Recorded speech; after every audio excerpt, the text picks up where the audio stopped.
Kakotso, nata sa 13 vlogs nga kayon. So, mga hindi pa nakapanood sa vlog 1 to 12. So, bago nyo ito panoorin nyo mo ng vlog 1 to vlog 12, no? Tungkol ito sa fourth quadrant, ang topic natin ngayon ni Robert Kiyosaki. So, karon kitang mga empleyado, no? Sabihin natin na hanggang empleyado lang tayo. Hindi yun totoo. Tayong mga empleyado, no, ay pwede po tayong yumaman.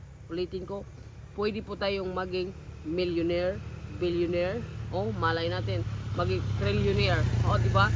Dili po tayo paycheck to paycheck. Nag-antay lang sa sahod lang, kinsinas at buwanan. So, tinuro po ni Robert Kiyosaki at ina-apply ko sa sarili ko at yun ay totoo nga at nangyari sa akin na sa fourth quadrant mag-start ka na empleyado. So ngayon, pag ikaw ay empleyado, so gagawa ka ng paraan na maging self-employee. So habang nagtatrabaho ka, magbi-business ka, no? So hanap ka ng extra income. So kung ang iyong sahod ay mag times 5 na dito sa self-employing business mo, ay ito na yung pagkakataon na mag-resign ka sa iyong trabaho. Mag full-time ka na. Mag self-employee ka full-time. So dati ay part-time kasi empleyado, self-employee. So ulitin ko, hanggang hindi abot ang 5 times ang sahod mo sa self-employee sa kinikita mo nga business, huwag ka munang mag-resign dyan.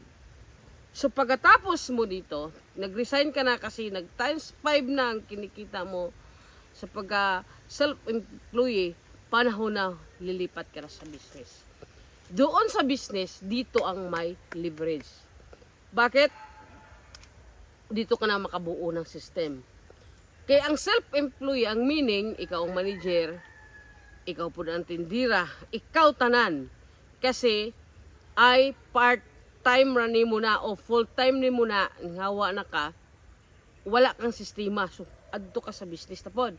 Pag abot sa business, dito ka, ang system, ulitin ko, ang sistema buo mo, doon ka na mag-hire ng financing, bookkeeper, maging leverage na ang kita mo.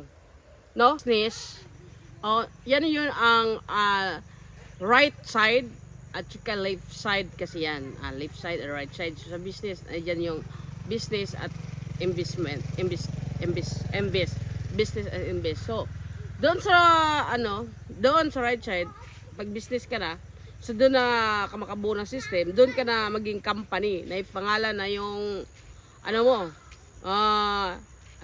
maging leverage ka na, makapag-hire ka na ng maraming empleyado. Lahat ng sa production, sa admin, sa finance, makabuo ka ng team, mag-leverage na. So na yun. So, from empleyado, self-employed, business, leverage. Pagkatapos yan, yung kita mo dito, sa business, yun ang gagamitin mo para ibili po, para i-invest po. I-invest ng property.